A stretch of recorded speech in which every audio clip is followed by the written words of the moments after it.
In this video, we will continue our discussion about deglycosylated T-beta receptor 2 affects TGF-β1 downstream signaling. In the previous video, we have discussed about the similar topics, but in this video, they have compared, or in this figure, they have compared the results from this deglycosylated, this double mutant T-beta receptor 2 with this tunamycin treated T-beta receptor 2.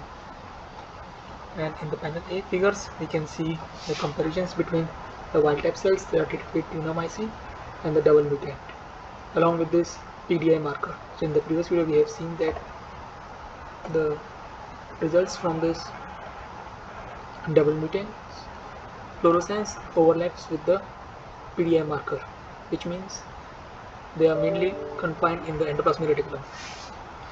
So when they check it for the wild type T-beta receptor 2 cells with the tunamycin, they also see the similar results, and that is what they have seen for this double mutant. It is N70 or N94Q mutant, N70 and N94Q mutant.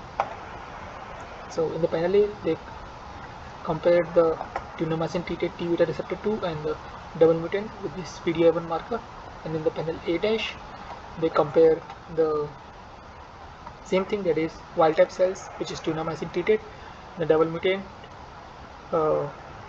with this F-actin to shows that they are in the perinuclear region.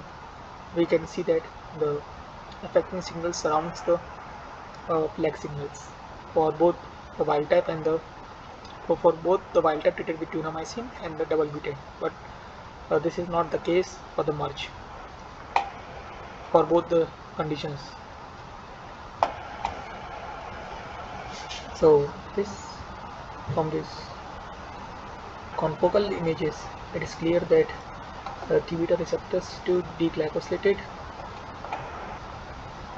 in the deglycosylated conditions, that is the double mutant T-beta receptor 2s behave similar to the wild type T-beta receptor 2 that are treated with tunamycin.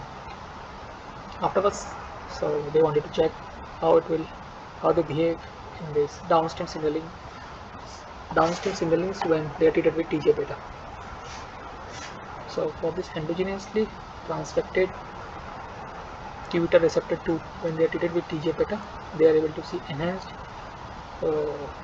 phosphorylated smad signals, and these signals further diminishes in the presence of inhibitors, that is CAGA and tunamycin. Since in the previous video we have seen that tunamycin inhibitors works better than CAGA, we are able to see downstream signalings for the tunamycin is much lower compared to the CAGA inhibitors. And when they check it for the double mutant case, we are able to see further lower signals, indicating that the deglycosylated T-beta receptor 2s are more confined in the perinuclear region compared to the tunamycin treated. And one of the arguments the paper presents is that this tunamycin treated cells might have some endogenous T-beta receptor 2s that might be able to expressed on the cell surface.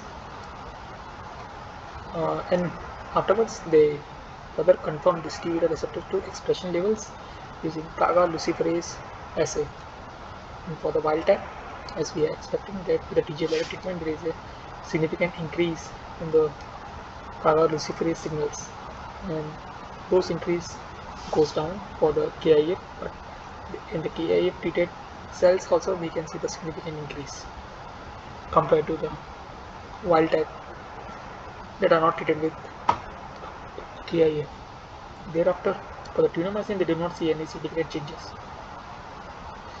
and for this double mutant, they see significant changes, but their overall expression levels are lower than all three conditions. This is wild type treated with KIF, wild type treated with tunamycin. So this results further confirms that deglycosylated T-beta receptor 2 affects the TGF-β downstream signalings, and in the case of tunamycin, the deglycosylation is not complete as we have seen in the double mutant case. That's why in the tunamycin T8 conditions we are able to see the downstream singalings which are slightly higher than the double mutant conditions. That is what they have presented in this figure. I hope you understood this Deglycosylated T-beta receptor 2's further results that confirms that it affects the downstream signaling of TGF-β1. If you need to understand more about these experiments in detail, you can go through the reference that has been provided in the description. That's all for this video. Thank you for your time.